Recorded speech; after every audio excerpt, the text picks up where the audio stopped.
Hello guys, welcome back to Quantum Tutorials. पिछले lecture तक हम लोगों ने लॉगरिथमिक डिफरेंशिएशन के क्वेश्चंस कर लिए थे। ठीक है, आज हम लोगों को डिस्कस करना है इनवर्स ट्रिग्नोमेट्रिक फंक्शंस का डिफरेंशिएशन। ठीक है, differentiation of inverse trigonometric function. ठीक है, तो अब ये एक कॉन्सेप्ट बचा है। इस कॉन्सेप्ट के बाद सिर्फ और सिर्फ हायर ऑर्डर डेरिवेटिव और बचा है, तो हमारा पूरा डिफरेंशिएशन कंप्लीट हो जाएगा हायर ऑर्डर डेरिवेटिव होते ही। ठीक है, तो अब सिर्फ दो कॉन्सेप्ट्स पढ़ने, दो टॉपिक्स पढ़ने हैं। पहला इनवर्स ट्रिग्नोमेट्रिक फंक्शन का डिफरेंशिएशन और दूसरा हम लोगों को पढ़ना है हायर ऑर्डर डेरिवेटिव। जिस दिन ये दोनों कंप्लीट होंगे डिफरेंशिएशन हमारा कंप्लीट हो जाएगा। आप लोग पूरे प्लेलिस्ट को रिवाइज करिए और हम लोग उसके बाद क्वेश्चंस पे बढ़ जाएंगे। बोर्ड्स के questions, ICSE, CBSE, UP board के और फिर कॉम्पिटिटिव जेईई मेंस और एडवांस के क्वेश्चंस। बस इतना करना है, फिर डिफरेंशिएशन कंप्लीट और आप लोग नया चैप्टर जो भी आपको पढ़ना है आप लोगों में सजेस्ट कर दीजिएगा। ठीक है, तो चलते हैं टॉपिक की तरफ। टॉपिक है इनवर्स ट्रिग्नोमेट्रिक फंक्शन का डिफरेंशिएशन। हमको डिफरेंशिएशन समझना है किसका? हमने लॉगरिथमिक का पढ़ लिया, सिंपल सारे फंक्शंस का। तो कई तरीके के फंक्शंस होते हैं। पहले लेक्चर में हमने बात की थी functions are of various type, polynomial function, logarithmic function, exponential function, algebraic functions and इसी तरीके से ट्रिग्नोमेट्रिक फंक्शंस। तो ट्रिग्नोमेट्रिक फंक्शंस तो सबको पता है। ट्रिग्नोमेट्रिक फंक्शंस कौन से हैं? ट्रिग्नोमेट्रिक फंक्शंस जो हमारे होते हैं वो क्या होते हैं? साइन थीटा, कॉस थीटा, ठीक है, tan थीटा, फिर कॉसेक थीटा, सेक थीटा, है ना, और cot थीटा। ठीक, यही 6 ट्रिग्नोमेट्रिक फंक्शंस हैं बेसिक। ठीक है, इनके बारे में सबको पता है। ठीक, अब बात करते हैं कि इनवर्स क्या होते हैं। इनके इनवर्स, ये तो ट्रिग्नोमेट्रिक फंक्शंस हो गए हमारे 6, sine theta, cos theta, tan theta, cosec theta और sec थीटा। ठीक है, तो ये हमारे 6 ट्रिग्नोमेट्रिक फंक्शंस हो गए। अब इनवर्स क्या होते हैं इनके? ठीक है, इनवर्स ट्रिग्नोमेट्रिक फंक्शंस क्या होते हैं? कुछ नहीं है, अभी देखो वो सिर्फ अभी नोटेशन समझा रहे हैं क्या होता है ये बात है। तो अब ये sin थीटा तो इसका हो जाता है sin inverse theta, cos theta का इसका इनवर्स ट्रिग्नोमेट्रिक फंक्शन बनेगा cos इनवर्स थीटा, इसका tan, ये फिर नोटेशन समझा रहे हैं, लिखते कैसे इसको, क्या होते हैं ये हम लोग बात करते हैं। ठीक है, और फिर ये sec इनवर्स थीटा और ये cot इनवर्स थीटा। तो ये जो हमारे 6 है ये हमारे इनवर्स ट्रिग्नोमेट्रिक फंक्शन आ गए। ठीक, तो अब हमें ये देखना है कि ये हमारे थे ट्रिग्नोमेट्रिक फंक्शंस और इनके सब ये इनवर्स आ गए। अच्छा, अब कहोगे कि इनमें अंतर क्या है? इनवर्स क्या होता है और ट्रिग्नोमेट्रिक फंक्शन तो सबको पता है। तो सबसे पहले हम लोग अब देखो ज्यादा डीप में इनवर्स ट्रिग्नोमेट्रिक फंक्शन ITF ये आपका चैप्टर ही है 12th में। तो अब इसको ये अपने आप में एक चैप्टर है, तो और इस पे बहुत ज्यादा डीप में चर्चा करेंगे तो इसके डिफरेंशिएशन पे बात करना मुश्किल हो जाएगा। तो ये बेसिक इंट्रोडक्शन आपको दे देते हैं कि इनवर्स ट्रिग्नोमेट्रिक फंक्शन क्या होता है, थोड़ा सा बेसिक आइडिया, और फिर इनके डिफरेंशिएशन क्या होता है ये समझो और क्वेश्चंस करो, है ना। तो अभी हम लोगों को समझना ये है कि ये फंक्शंस होते क्या है, बेसिक इंट्यूशन समझ जाते हैं। बहुत डिटेल में डीप में बात अभी नहीं कर पाएंगे। ठीक है, तो सबसे पहले समझते हैं। मान लो लिखा है y = sin theta, y = sin theta. ठीक, हमारे पास ये लिखा हुआ है। अब समझना थीटा में तुम यहाँ पे क्या क्या वैल्यूज, अच्छा साइन किस एंगल्स के लिए निकलता है? साइन जो है थीटा की जगह हम क्या क्या वैल्यूज लगा सकते हैं? और द पॉसिबल रियल वैल्यूज, है ना भाई। हम देखो साइन का ग्राफ क्या होता है? साइन का ग्राफ कुछ इस तरीके से आता है, बराबर से। ठीक, यही तो है। अरे यार थोड़ा सा ऊपर नीचे हो गया वो। ठीक, तो ये जो लाइन होती है ये वाली, है ना, इसका मैक्सिमम ये होता है +1 और ये जो नीचे वाली होती है ये होती है -1। तो साइन क्या, ये तो एक्स एक्सिस है, ये इनपुट लाइन है। This is our input line and this is our output. यहाँ एक्स नहीं है, यहाँ थीटा है, तो थीटा ले लो। ठीक है, तो theta for the डिनोशन of angle. अब समझो ये 0 है, ये है हमारा π/2, ये है हमारा पाई, ये है हमारा 3π/2, ये है हमारा 2π, इसी तरह से ये है हमारा -π/2, -π, -3π/2, -2π, इसी तरह से इधर चलता जा रहा है, उधर चलता जा रहा है। तो ये हमारा बेसिक से आपने इनवर्स ट्रिग्नोमेट्रिक फंक्शंस इस लंबे पर तो आ करके समझ लिया होगा इनवर्स ट्रिग्नोमेट्रिक फंक्शन क्या होता है। तो ये ग्राफ आप लोग ने sin थीटा का, तो ये तो 11th में पढ़ के आते हो, है ना, ये तो 11th में भी आप पढ़ के आते हो कि sin थीटा का ट्रिग्नोमेट्रिक ग्राफ क्या होगा। ये सबसे सबने भी पढ़ाया तो ट्रिग्नोमेट्रिक में चीज बताई होगी, है ना, या जहां पे भी आपने पढ़ा है तो इसका ग्राफ तो पता होगा आपको, ठीक। तो ये हमारी इनपुट लाइन है, मतलब थीटा की वैल्यूज है। तो यहां से कोई भी वैल्यू उठा के यहां रखेंगे हम, है ना, कोई भी वैल्यू यहाँ उठा के रखोगे तो हमें वैल्यू का कुछ रिजल्ट, ये इनपुट लगाएंगे इस लाइन से, इस लाइन पे सारे इनपुट आपके दिए हुए हैं, इस लाइन का कोई भी इनपुट यहाँ लगाओगे उसके करस्पॉन्डिंग हमें, जैसे हमने π/2 लगाया, साइन की जगह π/2 लगाया तो y sin y sin π/2, y की वैल्यू क्या है 1, तो theta is the input and y is the output. वही फंक्शन है भाई, फंक्शन में किसकी मैकेनिज्म चलती है, इनपुट आउटपुट मैकेनिज्म पे चलता है फंक्शन, ठीक। तो इनपुट π/2 लगाया तो sin π/2 की वैल्यू 1, तो इनपुट जब π/2 लगाया तो इस वैल्यू ने आउटपुट हमें 1 दिया। तो वही चीज ये ग्राफ शो कर रहा है, इनपुट π/2 लगाया तो जो हमारा आउटपुट मिला दैट विल बी 1, ठीक। जब -π/2 लगाया तो हमारा आउटपुट नीचे मिला -1, ठीक। तो एक चीज देखो कि इनपुट तुम इस नंबर से इस, अब यहाँ पे किस कोई भी ये भी इनपुट लगा सकते हो, ये भी मान लो कुछ वैल्यू होगी है ना, ये भी लगा सकते हो, ये भी लगा सकते हो, कुछ भी लगाओ, है ना, कुछ भी लगाओ, वैल्यू जो है ये अपने फंक्शन उठा के देगा। यहाँ इस पॉइंट में भी इसकी वैल्यू कुछ मिल रही है, इस पॉइंट में भी इसकी कुछ वैल्यू मिल रही है, ठीक। इस पॉइंट पे भी इसकी कुछ वैल्यू मान यहाँ इस पे भी यहाँ पे कुछ साइन वैल्यू देगा। तो मतलब क्या है कि सारे इनपुट के लिए for all the real input, है ना, इस ये फंक्शन कुछ ना कुछ आउटपुट हमें देने वाला है। तो मतलब इस फंक्शन में हम थीटा की जगह क्या क्या लगा सकते हैं, ऑल द रियल वैल्यूज।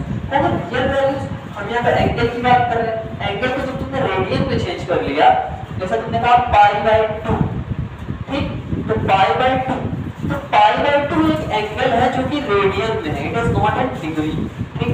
ये हमारा कभी बात करेंगे रेडियन और डिग्री के एंगल में अंतर क्या होता है, और लोगों को क्लियर नहीं होता, लोगों को पता है कि अगर मान लो 60 डिग्री दिया है, इसको रेडियन में चेंज करना है तो π/180 से मल्टीप्लाई कर दो। अरे भाई क्यों कर रहे हैं, है ना, रीजन आना चाहिए। तो रेडियन और डिग्री में क्या अंतर है, क्यों रेडियन सिस्टम लाया गया, इनके बीच में क्या रिलेशन है, ये सब बातें जब ट्रिग्नोमेट्री बेसिक से स्टार्ट की जाती है तब समझाती है। तो तब हम लोग इस सब चीजों पर चर्चा करेंगे, अभी हमारा ये पॉइंट ऑफ डिस्कशन नहीं। समझने की बात ये है कि आपको तो पता है 90 डिग्री को π/2 रेडियन हम लिख सकते हैं। अच्छा, पाई की वैल्यू क्या होती है, 3.14/2, तो 1.57 समथिंग आएगा। तो अब देखो ये एक रियल वैल्यू है या नहीं है, इसी तरह से कोई भी लगाओ पाई होगा, पाई की वैल्यू तो सीधा सीधा 3.14, ये भी एक रियल वैल्यू है। तो अब यहाँ पे सारी ही वैल्यूज किसी, अब ये मान लो 1 डिग्री है, 1 डिग्री को तुम क्या लिखोगे रेडियन में, π/180, तो मतलब 3.14/180। अब इसको कैलकुलेट करोगे तो एक रियल वैल्यू आने वाली है ना तुम्हारे पास, है ना। 1 डिग्री को भी तुम अगर रेडियन में लिखोगे तो लिखोगे π/180 डिग्री, और π/180 डिग्री में पाई की वैल्यू 3.14 लगाएंगे, 3.14/180 इज अ नंबर, इसको तुम करोगे तो कोई रियल वैल्यू आएगी पॉइंट में, है ना, 0 पॉइंट समथिंग समथिंग आएगा, तो that is also a real value. तो ये number line real number line है। तो अब इस y बराबर sin थीटा में थीटा की जगह हम क्या लगा सकते हैं, थीटा की जगह तुम ऑल रियल वैल्यूज, कोई भी रियल नंबर वैल्यू बोल दो, नंबर बोल दो, नंबर बोल दो, ठीक है ना, नंबर बोल दिया हमने, ठीक, नंबर, ऑल रियल नंबर्स यहाँ पे थीटा की जगह हम लगाए जा सकते हैं, ठीक है। तो ये इसकी, अब ये थी, अब जो चीज तुम किसी फंक्शन के इनपुट में लगा सकते हो वो पूरा सेट, वो पूरे इनपुट का सेट जो फंक्शन लगाया जा सकता है यहाँ पर, मतलब उसको लगाने पे फंक्शन कुछ आउटपुट दे, ये होती है बात। डोमेन और रेंज ये फंक्शन से चैप्टर है उसमें समझाया जाता है ना। तो ये डोमेन अभी लेकिन हमने नहीं पढ़ाया फंक्शन, पर आपको थोड़ा सा ट्यूशन देगा। तो यहाँ पे थीटा की कौन कौन सी वैल्यूज यहाँ लगाई जा सकती है जिसपे y आउटपुट देगा, देखो कुछ भी लगाओ ये फंक्शन आउटपुट देने वाला है। तो इसकी रेंज हो गई, इस फंक्शन की डोमेन हो गई ऑल रियल नंबर्स, क्योंकि थीटा इनपुट लाइन पे हम थीटा हमारा इनपुट है, कुछ लगाएंगे फिर कैलकुलेट करेगा फिर आउटपुट देगा, तो y आउटपुट है, थीटा इनपुट है, ये इनपुट लाइन है पर ये आउटपुट लाइन है, ठीक। तो अब यहाँ पर हमारा थीटा ऑल रियल नंबर्स आ गया, ठीक। ये हमारा था कि थीटा की वैल्यू हम कोई भी रियल नंबर लगा सकते हैं, तो ये हमारी डोमेन हो गई। तो साइन फंक्शन की जो डोमेन होती है वो क्या होती है, माइनस इंफिनिटी से प्लस इंफिनिटी। ठीक है, डोमेन है किसकी, डोमेन है साइन की, साइन की ये क्या है, डोमेन है। ठीक, अच्छा साइन की रेंज क्या होती है, जो किसी भी फंक्शन के लिए कोई भी जो तुम इनपुट लगाते हो तो कहां से कहां तक का वो मैक्सिमम कितना आउटपुट दे सकता है, मिनिमम कितना आउटपुट दे सकता है। ठीक, वो जो पूरा आता है तो उसकी रेंज कहलाती है। ठीक, और जो चीज नहीं दे सकता वो हम लोग आउटपुट रेंज में नहीं लिखते हैं, और जो चीज हम यहाँ लगा नहीं सकते वो इसके डोमेन में नहीं आएगी, और जो ये आउटपुट दे नहीं सकता, अब जैसे ये फंक्शन है यहाँ पे तुम कुछ भी लगाओ आउटपुट तुम्हें 1 और -1 के बीच में मिलेगा, तो इसके रेंज में 2 कभी आता ही नहीं है, तो कभी आउटपुट मिलेगा नहीं, तो ये इसकी रेंज में हम नहीं लिखेंगे। तो रेंज क्या है, देखो यहाँ पे कुछ भी वैल्यू लगाओ, कुछ भी लगाओ वैल्यू, तो साइन फंक्शन इतने के बीच में रिस्ट्रिक्ट हो गया, इतने के बीच में क्या हो गया, रिस्ट्रिक्ट हो रहा है सिस्टम। ठीक, एसएचएम जो है ऑसिलेटर परफॉर्म कर रहा है, इतने में ये घूम रहा है। ठीक है, तो ये इसकी रेंज होगा, इसके आगे जा ही नहीं रहा। देखो हाँ इसके ऊपर निकलता तो कहते हैं हाँ ये लगाओगे तो देखो वन के ऊपर वैल्यू मिलेगी, नहीं, ये बस इतने पे रिस्ट्रिक्ट हो गया। इसकी रेंज क्या है, रेंज जो है हमारी, रेंज जो है हमारी साइन की क्या, वो है हमारी -1 से +1। ठीक, ये स्मॉल ब्रैकेट और बिग ब्रैकेट का अंतर -1 और +1 का मतलब ये इंक्लूसिव है, ये इंक्लूड करे गए हैं। भाई 1 भी वैल्यू साइन फंक्शन देता है और -1 भी वैल्यू देता है, लेकिन इनफाइनाइट नहीं लगा सकते वहां पे, सारे रियल नंबर लगाने, इनफाइनाइट पे कभी भी बिग ब्रैकेट नहीं लगता है, कभी भी रेंज और डोमेन लिखोगे तो ये कभी नहीं लिखोगे, क्योंकि इनफाइनाइट को तुम डायरेक्ट लगा सकते हो, भैया इनफाइनाइट पता ही नहीं है क्या होता है तो तुम लगाओगे क्या, तो इनफाइनाइट पे हमेशा ये लगाते हैं, ये इसको एक्सक्लूड कर दिया। ठीक, इसको नहीं ले रहे हैं, बाकी सबको ले लिया। ठीक, तो ये था हमारी बात साइन फंक्शन के बारे में। ठीक है, तो अब इतनी बात समझ में आ गई कि इसकी डोमेन क्या है साइन की, वो है ऑल द रियल वैल्यूज, और -इनफाइनाइट से +इनफाइनाइट के बीच में नंबर लाइन पे सारी वैल्यूज रियल की आ गई, और रेंज क्या है -1 से +1, है ना, दोनों इंक्लूड है इसमें। तो ये था इसकी पूरी चर्चा, ठीक, डोमेन और रेंज की। अब बात करते हैं इसके इनवर्स पे। ठीक, एक ही बात करेंगे, सब पे वही चीज लागू होती है। मेन हमें डिफरेंशिएशन पे फोकस करना, बट इनवर्स को थोड़ा सा बताने के लिए हम समझा दे रहे हैं क्या है, हल्की सी फीलिंग मिल जाए।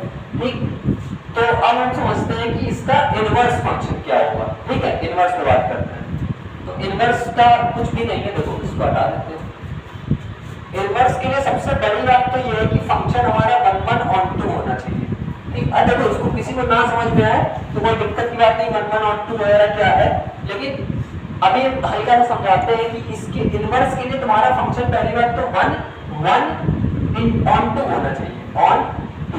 ठीक, 1/1 क्या होता है क्या नहीं होता है नहीं समझ में, छोड़ो, डिफरेंशिएशन तुमको हम सिखा देंगे, मेरी गारंटी। हल्का सा जिसको भी चाहो समझना वो इसके लिए हम समझा रहे हैं। देखो अब देखो y बराबर क्या है, साइन ऑफ थीटा। ठीक, आप समझना हमने क्या करा कि इनवर्स फंक्शन में क्या होता है, इनवर्स फंक्शन में रेंज जो होती है वो डोमेन बन जाती है, और जो डोमेन होती है वो रेंज बन जाती है। कोई भी जिंदगी में कोई इनवर्स फंक्शन e⁻x का कभी तुमसे कोई इनवर्स पूछे तो अब क्या होगा कि y बराबर मान लो लिखा है, तो ये हो जाएगा x बराबर इसका इनवर्स लेना पड़ेगा, है ना।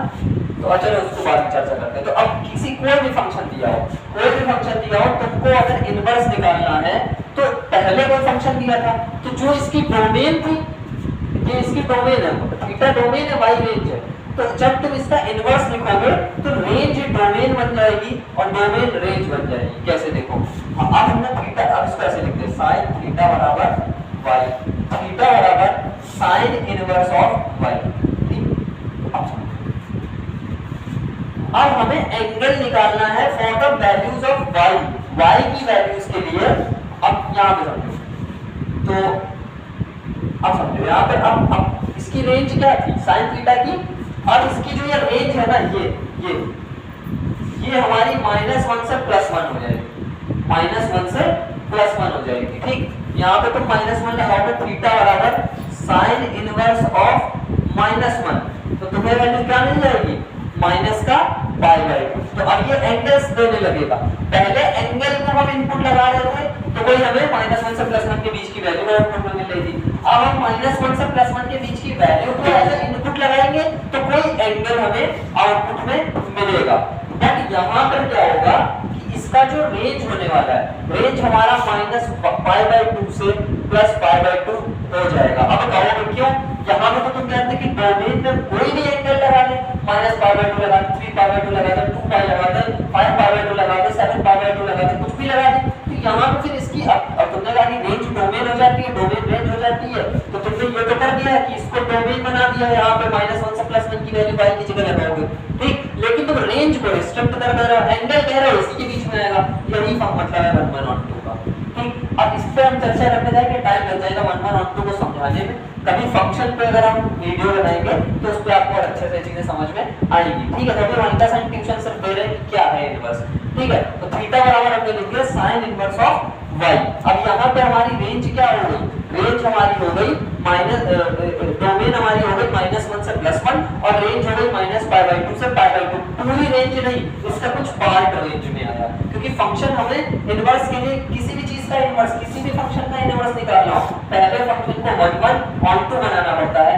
1 1 on 2 बना दोगे तब तुम उसका इनवर्स को डिफाइन कर सकते हो। उसके पीछे भी लॉजिक है, क्यों 1 1 on 2 बनाना पड़ता है, कभी फंक्शन की चर्चा करेंगे तब हम लोग उसको अच्छे से समझेंगे कि 1 1 on 2 हम क्यों बनाते हैं किसी भी फंक्शन के इनवर्स को डिफाइन करने के लिए। तो इनवर्स फंक्शन की पहली कंडीशन ये है कि जिस भी फंक्शन का तुम इनवर्स निकाल रहे हो वो फंक्शन 1 1 on 2 पे होना चाहिए। 1 1 on 2 की चर्चा करेंगे तो टाइम लगेगा, फिर आप लोग क्या पढ़ा रहे थे, कहाँ पे आ गए, इनवर्स ट्रिग्नोमेट्रिक फंक्शंस पढ़ाने लगे, ठीक है। तो आप लोग कहीं दूसरी जगह से हम लोग कहीं बुक से समझ लीजिएगा अभी के लिए, नहीं तो अभी डिफरेंशिएशन पे ज्यादा फोकस करते हैं, उस पर बात करते हैं, ठीक है। तो अभी इतनी चीज समझ में आई, थीटा बराबर sin इनवर्स ऑफ y। तो ये इसकी जो डोमेन थी, रेंज थी, रेंज क्या थी? अभी y बराबर sin थीटा में थीटा डोमेन था, y रेंज था, y की वैल्यू -1 से +1। तो अब यहाँ पे ये डोमेन हो गया, यहाँ पे ये लगाएंगे -1 से +1 और ये कोई एंगल रिजल्ट में आउटपुट ला के देगा, वो -π/2 से +π/2 के बीच का होगा, ठीक है। तो अब इसके तुम्हें बस इनवर्स ट्रिग्नोमेट्रिक फंक्शंस के डोमेन और रेंज का आइडिया होना चाहिए, बाकी चीजें कर लोगे, ठीक है। तो अब इसको रेंज करते तो आप लोग नोट कर लो, फिर आगे बात। इसी तरह से थोड़ा सा कॉस पे बात कर लेते हैं। कॉस की रेंज क्या होती है?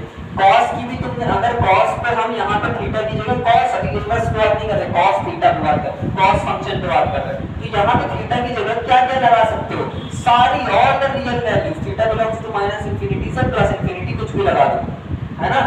ये है इसकी डोमेन, ठीक। और रेंज ये हमें क्या देता है? रेंज जो हमारा होता है वो होता है -1 से +1। ये थीटा का भी खेल है, ठीक। एक cos थीटा कि ये डोमेन है और अब हमने इसका इनवर्स बनाया। इनवर्स क्या बनाया? इनवर्स बन जाएगा, थीटा यहाँ रहेगा, cos इनवर्स हो जाएगा, cos इनवर्स ऑफ y। ये हमारा इस फंक्शन का इनवर्स हो गया। इसकी जो डोमेन थी वो अब आउटपुट आ गया, जो इनपुट था वो आउटपुट आ गया, जो आउटपुट था वो इनपुट में चला गया, ठीक। अब वैल्यू यहाँ नहीं लगाएंगे, इनवर्स में वैल्यू यहाँ लगाएंगे, तो जो इसका डोमेन था वो इसकी रेंज बनेगी, जो इसकी रेंज थी वो इसकी डोमेन बनेगी। तो अब अच्छा डोमेन क्या हो गई इसकी रेंज क्या थी? ये इसकी डोमेन हो गई। तो इसकी जो डोमेन है cos इनवर्स की डोमेन जो है वो होगी हमारी -1 से +1 और रेंज क्या हो जाएगी? रेंज पूरी नहीं होगी, रेंज यहाँ पे क्या, यहाँ पे डोमेन थी कोई भी वैल्यू एंगल की, कोई भी वैल्यू लगा सकते थे, बट यहाँ पे फंक्शन 1 1 on 2 पहले बनाया होगा। जब cos थीटा का 1 1 on 2 किया होगा ना, तो जब इसको तुमने 1 1 on 2 क्रिएट किया होगा ना, तो इसकी जो डोमेन होगी वो तुम्हारी ये रह गई होगी, बस इतनी रह गई होगी। और रेंज तो भैया वही रहती है, रेंज क्या हो गई? -1 से +1। तो हमने क्या कहा, जब y बराबर cos थीटा 1 1 on 2 के फॉर्म में नहीं था तब हमारा ये था डोमेन रेंज। जब तुमने y बराबर cos थीटा को 1 1 on 2 बना दिया तो तुम्हारी डोमेन और रेंज तो वही रही, डोमेन बदल गई, ठीक। तो हमेशा पहले इनवर्स डिफाइन करने के लिए फंक्शन को 1 1 on 2 बनाओगे, बना लिया। अब कैसे बनाते हैं वो समझ लेंगे फंक्शन में, ठीक है। अभी समझो, इसको पहले जब 1 1 on 2 नहीं बनाया था तो डोमेन रेंज ये थी, जब इसको 1 1 on 2 बना दिया तो वाली रेंज ये बन गई। तो अब इसका बस इनवर्स के केस में स्वैप हो जाता है, डोमेन रेंज हो जाती है, रेंज हो जाती है। डोमेन ये था तो ये हमारी रेंज में आ जाती, ये जो यहाँ रेंज थी तो ये इसकी डोमेन हो गई, और अब इसकी रेंज क्या होगी इनवर्स की? जो उसका डोमेन था, तो ये हो जाएगा -π/2 से π/2, ठीक। तो ये थोड़ा सा कॉस पे बात करी हमने। ठीक है, थोड़ा सा एग्जांपल ले लेते हैं। जैसे मान लो y बराबर cos ऑफ तुमने लिखा cos 3 π/2, ठीक है, ये छोड़ो उसको, π/6 लेते हैं, π/3 लेते हैं, ठीक है, π/6 लेते हैं। तो cos π/6, तो अब यहाँ पे तुमने इतनी क्या है π/6, तो y की वैल्यू हमको क्या मिली, y की वैल्यू हमें क्या मिली, y हमको मिला cos 30 1/2, ठीक, 1/2 मिला, cos 30 सॉरी √3/2 cos 30 √3/2, तो y की वैल्यू हमको क्या मिली, √3/2 आ गई, ठीक। तो ये हमारा क्या था, अब इसी का इन्वर्स समझो। अगर मान लो ये देखो आपका cos इन्वर्स ऑफ थीटा बराबर cos इन्वर्स ऑफ y, तो अब तो √3/2 जब यहाँ रखोगे, ठीक, तो cos इन्वर्स ऑफ √3/2, तो पूछो कि किस एंगल पर √3/2 देता था cos। अच्छा, रेंज कहां से, -π/2 से π/2 के बीच में ही है, सिर्फ -π/2 से π/2 के बीच में, पूरी नहीं करती, सिर्फ इतनी। अब इसके बीच में देखो, इन एंगल्स के बीच में √3/2 किस वैल्यू पर देता था cos। cos कितना एंगल लगाते थे कि √3/2 π/6, थीटा बराबर π/6, तो ये हमारा था cos पे बात। और यहाँ पे इसकी देखो, इसकी जो जो हमने यहाँ इनपुट लगाया, जो आउटपुट आया वो हमने इसके इनपुट पे लगा दिया, तो जो इनपुट था वो हमारा आउटपुट में आ गया, उसका इनवर्स हो गया चीज है, बस फंक्शन को 1 1 आउटपुट बना लेते हैं, ठीक। अब इसी तरह से थोड़ा सा tan पे बात कर लेते हैं, y = tan ऑफ थीटा, ठीक।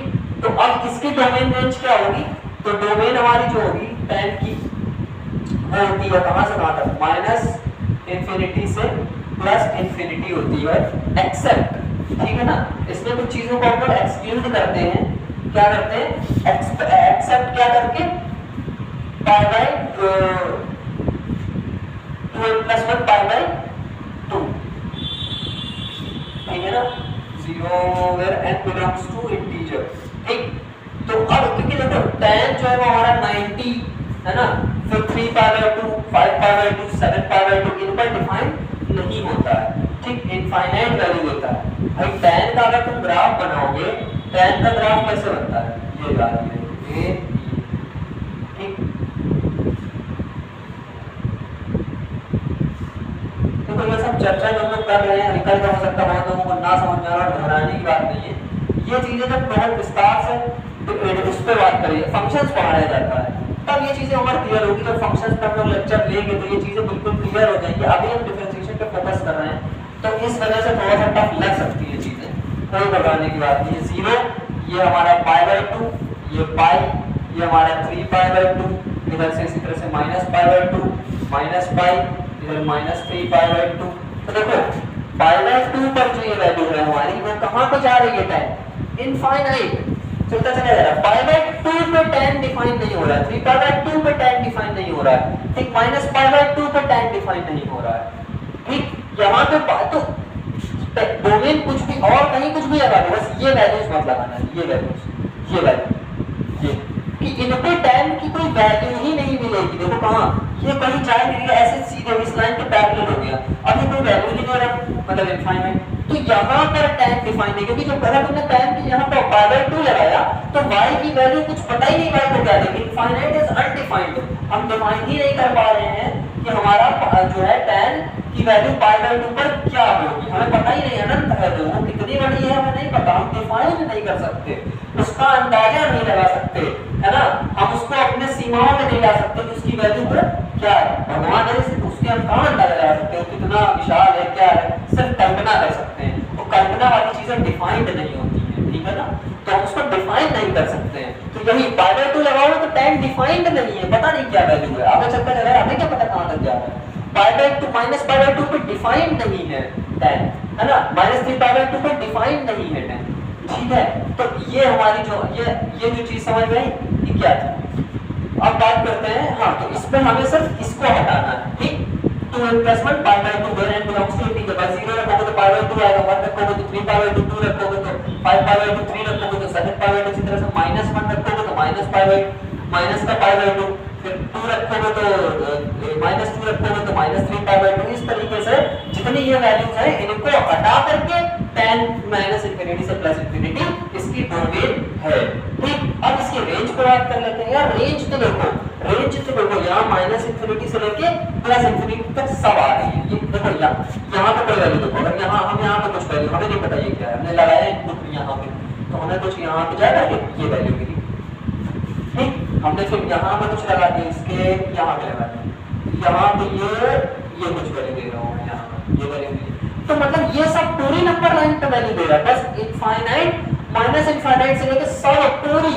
साइन में देखो 1 से +1 के बीच में फंक्शन रिस्ट्रिक्ट हो गया था, तो उसकी रेंज -1 से +1 थी, लेकिन यहाँ पे फंक्शन हमारा पूरा ले रहा है, पूरा y एक्सिस को पूरी कवर कर रहा है। तो यहाँ पे हमारी जो रेंज होगी, रेंज जो हमारी हो जाएगी वो हो जाएगी, रेंज क्या हो जाएगी यहाँ पर tan की -इंफिनिटी से +इंफिनिटी। ठीक, ये हमारी रेंज हो गई। इतनी बात क्लियर है? ठीक है, इसको नोट कर लो, फिर tan इनवर्स में हो जाएगा, फिर सीधे डिफरेंशिएशन की बात करेंगे। तो अब हम बात करते हैं थीटा बराबर ये tan पहले होता था, तो y हमारा आउटपुट था, थीटा इनपुट था। अब हमने इसका इनवर्स को डिफाइन किया, तो इनवर्स को डिफाइन करने के लिए हमने इसको 1/1/2 बनाया होगा।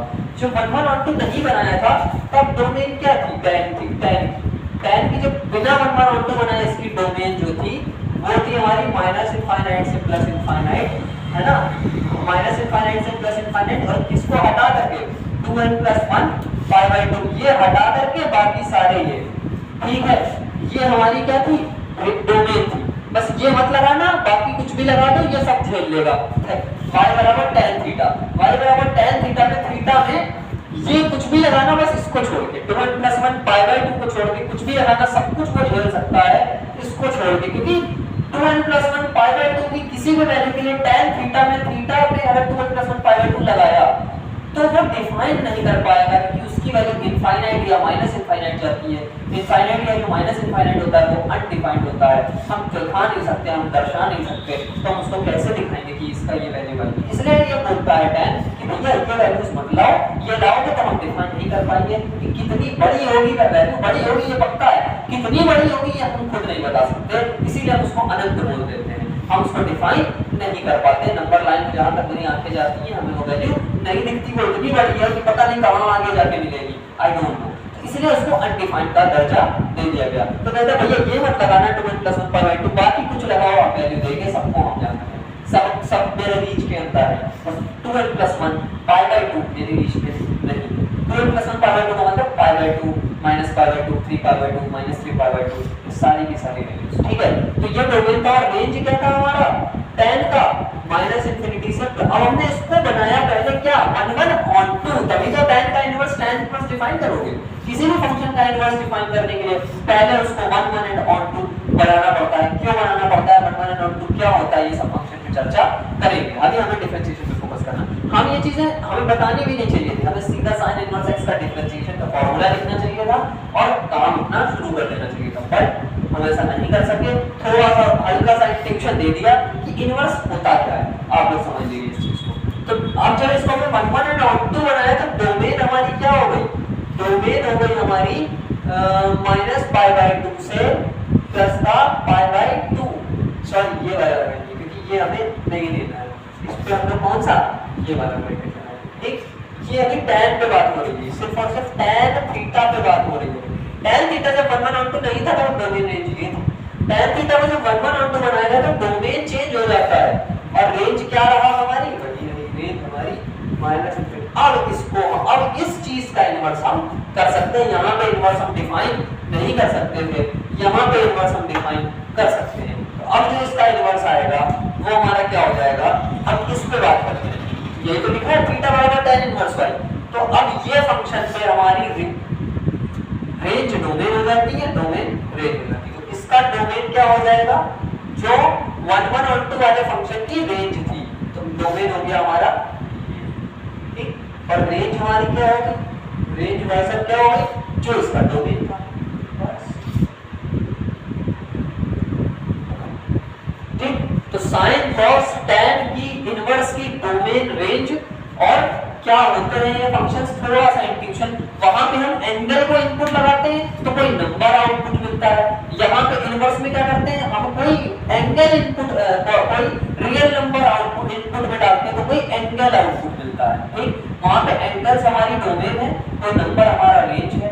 यहाँ पर क्या है, यहाँ पर हमारा कोई नंबर डोमेन है, इनपुट है, और जो रेंज है आउटपुट है वो हमारा कोई एंगल है। यही इनवर्स की कहानी है। ठीक है, तो कितनी चीजें आप लोग नोट कर लीजिए। ठीक है, उसके बाद हम लोग जो है इसके फॉर्मूला क्या होता है, sin इनवर्स x का डिफरेंशिएशन क्या होता है, cos इनवर्स x का डिफरेंशिएशन क्या होता है, इसको बात करते हैं।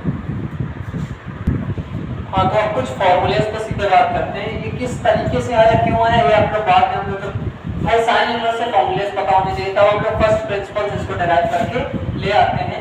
वो अभी चर्चा का इतना विषय नहीं है, अभी मेरा इसका डिफरेंशिएशन कैसे होता है वो फॉर क्वेश्चंस को करना।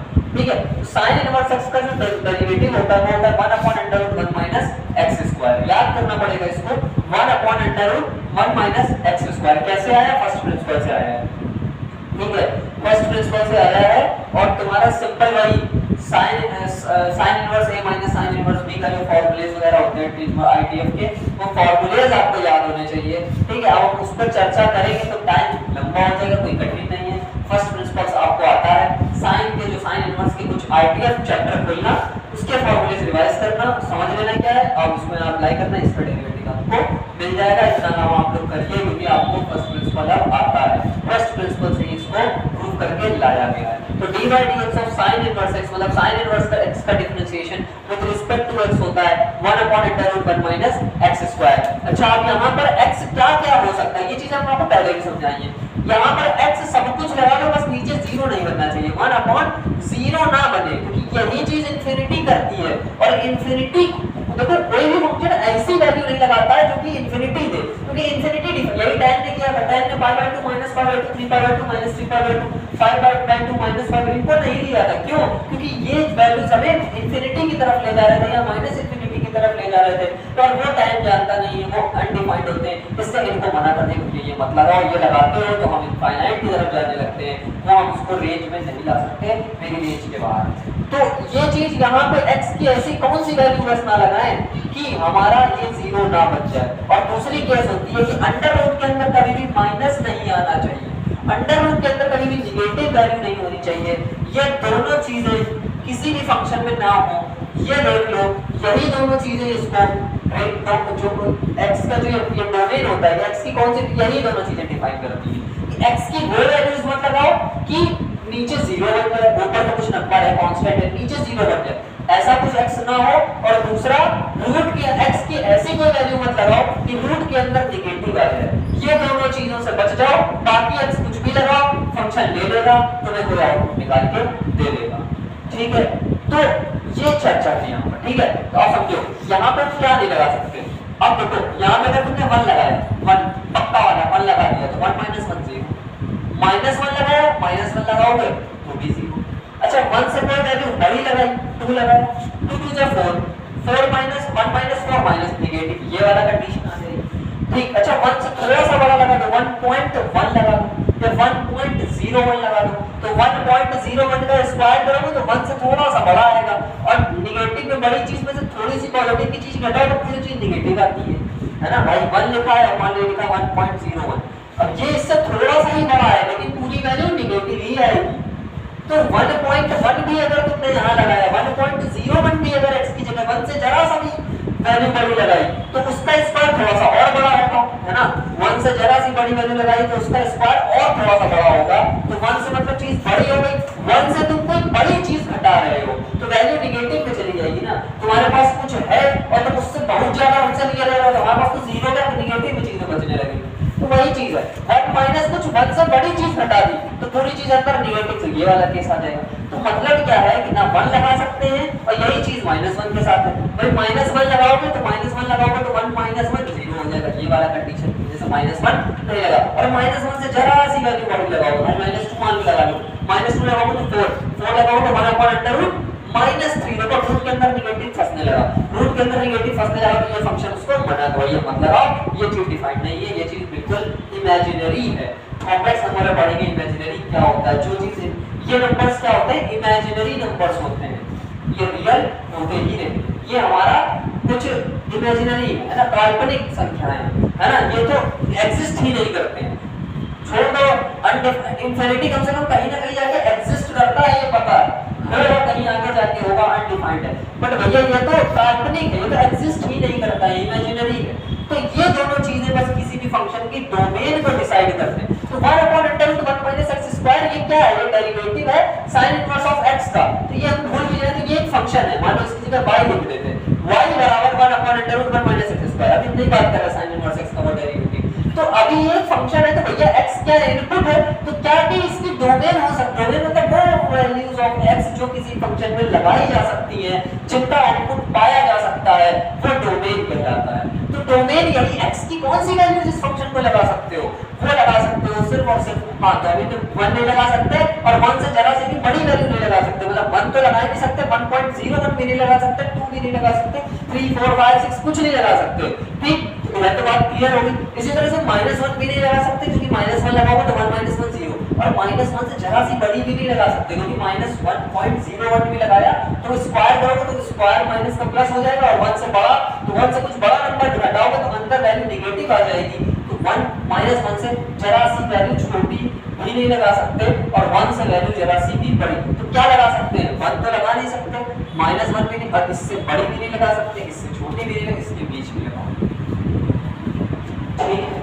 0.9 लगाओगे ना, तो 0.9 अगर x की जगह लगाओगे तो इसका स्क्वायर करोगे तो वो 0.9 से भी छोटा हो जाएगा, 0.9 1 से छोटा है ही है, और तुमने 0.9 का स्क्वायर किया वो तुम्हारा क्या हो जाएगा, 9 9 से 81, 0.81 भी 1 से छोटा है, तो वैल्यू पॉजिटिव रहेगी ना, इसके बीच की कोई भी -1 से +1 के बीच की कोई भी वैल्यू लगाओ, वैल्यू रूट के अंदर पॉजिटिव आएगी और 0 नहीं बनाएगा, तो वो उसको डोमेन में अपने ले लेगा। ये हमारे थोड़ी सी ये सीधे बुक में बस ये लिखा होता है, इसकी चर्चा कर दी क्यों, ठीक, समझ में आ गया। अब हम लोग आगे बात करते हैं, अब समझते हैं cos के बारे में।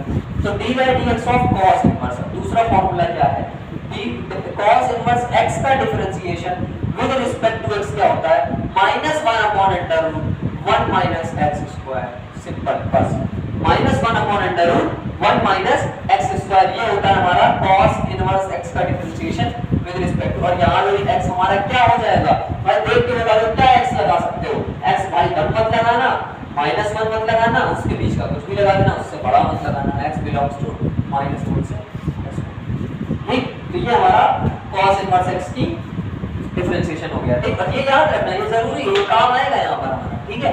अब तीसरा देखो, तीसरा, अच्छा देखो sin इनवर्स x की डोमेन अलग है, लेकिन sin इनवर्स x के डेरिवेटिव की डोमेन अलग है। भाई sin इनवर्स x की डोमेन क्या हो सकती है, sin इनवर्स x में यहाँ क्या लगा सकते हो, वो -1 से +1, बट ये वाले ब्रैकेट के साथ, ये है इसकी डोमेन, लेकिन इसके डेरिवेटिव की डोमेन अलग है, ठीक।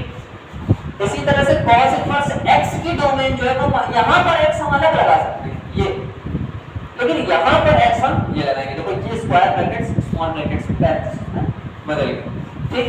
तो अब समझते हैं तीसरा, d/dx of tan inverse x, tan inverse x ये होता है 1/1 + x²।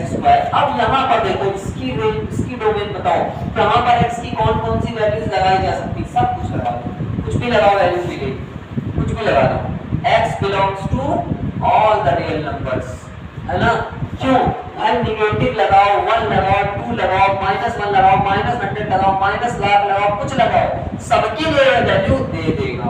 It is a positive function, कभी नीचे 0 बन नहीं पाएगा, 0 भी लगाओगे तो 1 ही बचेगा, -1 लगाओगे तो 2 हो जाएगा, 1 लगाओगे तो 2 हो जाएगा, तो ये पूरी चीज पॉजिटिव फंक्शन है, 1/1 + x², ये कभी नेगेटिव तक में भी नहीं आएगा। तो ये हमारा क्या हो गया, इसकी range x belongs to r, क्योंकि ये x की सारी वैल्यूज को एक्सेप्ट करेगा, चाहे कुछ भी लगाओ हम ले, ठीक, तो ये हो गया। लेकिन यहाँ पे इसकी रेंज क्या थी, यहाँ पे भी x बिलोंग्स टू r, है ना। अच्छा जब x बिलोंग्स टू r बोलते हैं तो इसको दूसरा डिनोशन ये भी होता है, x बिलोंग्स टू -∞ से +∞, x बिलोंग्स टू r लिख दो, चाहे लिख दो x बिलोंग्स टू -∞ से +∞, ठीक है। अब ये तीन हमारे जो है हो गए, इसको नोट करते जाना और ये याद होने चाहिए, और ये रटने की बात नहीं है, ये हम आपको समझा देंगे कैसे आता है, रटना चाहो रट लो, लेकिन इसका हमने आपको एग्जांपल मतलब समझा दिया कि x बिलोंग्स टू r क्यों है, x बिलोंग्स टू -1 से +1 क्यों है, नहीं भी याद रहा तो वहां पे दिमाग लगा लेना अपना कि इसकी डोमेन क्या होने वाली है, याद आ जाएगा। ठीक है, अब चलते फोर्थ क्वेश्चन की तरफ। फोर्थ क्वेश्चन हमारा जो है, फोर्थ क्वेश्चन बोल रहे हैं, फोर्थ जो है हमारा यहाँ पे देगा cot का derivative, cot inverse of x dy dx of cot inverse x का differentiation with respect to x होता है -1/1 प्लस x स्क्वायर। ठीक, यहाँ पे भी हमारा भाई x कुछ भी लगाओ, -1 लगाओ, +1 लगाओ, +2 लगाओ, +2.5 लगाओ, 100.9 लगाओ, कुछ भी लगाओ यार, सबके लिए ये कुछ ना कुछ सबको हजम कर लेगा, क्योंकि ये दोनों केसेस यहाँ पे नहीं बना है, ना यहाँ पे बनेंगे, ना ही ये दोनों केसेस यहाँ बनना है, ले लेगा। ठीक, तो अब इसकी डोमेन हो गई, चाहे ये लिखे चाहे लिख दे -2 से ऐसे। ठीक है, ये इसकी बात हो गई। अब आता है फिफ्थ। अब किसका बचा हम लोगों का? साइन इनवर्स हो गया, कॉस इनवर्स हो गया, टैन इनवर्स हो गया। अब बात करते हैं कॉसेक इनवर्स x का differentiation. d by dx of cosec inverse of x, इसका होता है 1/mod of x under root x square minus 1। ठीक, इसका डिफरेंशिएशन क्या होता है? cos इनवर्स x का 1/mod of x under root x square minus 1। अब इसका डोमेन खुद बताओ यार, खुद समझ लो, खुद बताओ क्या हो सकता है। देखो ये तो कुछ इसी तरीके की चीज है, x स्क्वायर है यहाँ पर, तो यहाँ पे 1 और -1 तो नहीं लगा सकते, 1 और -1 नहीं लगा सकते, और दूसरी बात हम लोग यहाँ पे क्या नहीं लगा सकते, 1 से छोटा भी नहीं लगा सकते, क्योंकि 1 से अगर तुम वैल्यू छोटी लगाओगे 0.9 लगाओगे तो 0.8 बनाएगा, 0.81 -1 नेगेटिव आ जाएगा। तो यहाँ पे हम 1 और -1 के बीच की लगा सकते थे, उससे बड़ी नहीं लगा सकते थे। यहाँ पर 1 और -1 के बीच की नहीं लगा सकते, उससे बड़ी लगा सकते हो, क्योंकि भाई 2 लगाओगे, 3 लगाओगे, 4 लगाओगे तो 4 का स्क्वायर 16 -1 अंदर पॉजिटिव आएगा, और 1 और -1 तो भैया लगा ही नहीं सकते। ठीक है, तो अब यहाँ पर इसका जो डोमेन होने वाला है, रेंज होने वाली है, वो हमारे पास क्या होने वाली है? x बिलोंग्स टू सारे रियल नंबर्स, सब कुछ एक्सेप्ट क्या क्या नहीं लगा सकते हो, बस तुम इसमें ये मत लगाना -1 से +1, और हाँ बस ये, अगर तुमने इसको हटा करके तुम कुछ भी लगाओ ये तुम्हें वैल्यू देगा। ठीक, क्योंकि -1 लगाओगे तो भी 0 बना देगा, +1 लगाओगे तो भी 0 बना देगा। तो कहोगे यार 0 क्यों नहीं लगा सकते? पहले बात तो 0 यहाँ लगाओगे तो ये निगेटिव हो जाएगा रूट के अंदर, और यहाँ लगाओगे तो 1/0 भी बना देगा। दोनों ही कंडीशन अप्लाई होंगी 0 के लिए, तो 0 भी नहीं लगा सकते। ठीक, 1 से हम छोटी भी नहीं लगा सकते, इसकी वजह से कि 1 से तुमने छोटी लगाई या -1 से थोड़ी सी बड़ी लगाई तो क्या होगा, 1 से इसको छोटा -1 है ना, कोई चीज छोटी है उसमें से बड़ी चीज को घटाओ तो ओवरऑल वैल्यू नेगेटिव आएगी ना भाई, छोटी चीज में से बड़ी चीज घटा दो ओवरऑल वैल्यू नेगेटिव आएगी, बड़ी चीज, इस वजह से लेना है। अच्छा 1 से बड़ी लगाओगे तो यहाँ बड़ा रहेगा तो पॉजिटिव आएगा। ठीक है, इतनी बात। अच्छा इस चीज को लिखने का एक और तरीका है, हमने क्या लिखा, हमने लिखा x बिलोंग्स टू r, सारे रियल नंबर क्या नहीं होना चाहिए, बस ये चीज नहीं होनी चाहिए, -1 से +1 की वैल्यू ना हो, बाकी कुछ भी हो। इसको दूसरा तरीका लिखने का ये mod of x is greater than 1। अब इसको समझो, इंटरप्रेट करना है, मैथमेटिकल इंटरप्रिटेशन है, ये सब चीजें आनी चाहिए कंपटीशन के लिए। mod of x is greater than 1, यही बात को, इसी बात को मैथमेटिकल तरीके से लिखने का तरीका ये, यही बात लिखी है, x belongs to real number except big bracket -1 से, ये हटा के सब कुछ रियल नंबर, इसी बात को लिखने का ये तरीका है। कैसे भाई 1 नहीं लगा सकते हो, ठीक, 1 आप लगा नहीं सकते। ठीक, अब देखो क्या तुम 0.9 लगा सकते हो, 0.9 लगाओगे तो 0.9 ग्रेटर देन 1, ये भी नहीं लगा सकते। -0.9 लगाओगे x की जगह तो 0.9 का मॉड 0.9 आ जाएगा, ग्रेटर, ये भी नहीं लगा सकते। तो मतलब यहाँ ये क्या दर्शा रहा है, ये दर्शा ही ये रहा है कि ये अगर है और ये common x mod of x should be greater than 1, इसका मतलब x जो होगा वो यही हो सकता है, तभी ये कंडीशन फुलफिल करेगी। ठीक, क्योंकि भाई x जो है यहाँ पे भी कह रहा है कि -1 से +1 के बीच का या -1 या +1 नहीं लगा सकते, उसके अलावा कुछ भी लगाओ तो ये होल्ड ट्रू करेगा। भाई 2 लगाओगे तो ट्रू को होल्ड करेगा, -2 लगाओगे तो भी ट्रू, 1.01 लगाओगे तो भी ट्रू, -1.05 लगाओगे तो भी ट्रू, बस उसके बीच की मत लगाओ यहाँ पे, फिर ये इक्वालिटी फॉल्स हो जाएगी।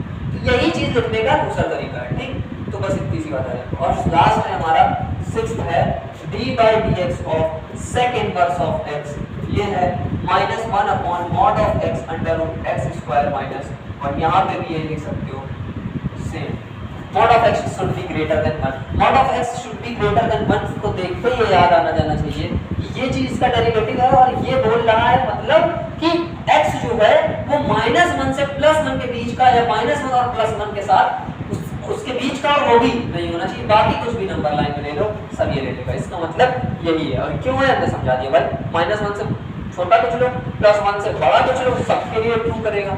-1 और +1 के बीच का लोगे या -1 या +1 लोगे तो ये दिक्कत, इनइक्वालिटी होल्ड ट्रू नहीं करेगी। तो ये कुछ हमारे फॉर्मूलेस थे जो आपको याद होने चाहिए। ये याद करने की जरूरत नहीं, ये कॉन्सेप्ट हमने समझा दिया। इन चीजों को लिखने के लिए ये कॉन्सेप्ट है, डोमेन कैसे निकालते हैं किसी भी फंक्शन की, उसके लिए आपको ये याद रखना, ये याद करने की जरूरत नहीं। ये याद, अगर ये कॉन्सेप्ट याद रहेगा तो हम निकालोगे। फॉर्मूलेस ये डेरिवेटिव के याद होने चाहिए, ठीक है। तो इतनी चीजें आप लोग नोट कर लीजिए, क्वेश्चंस को बात करते हैं फिर आगे चलते हैं।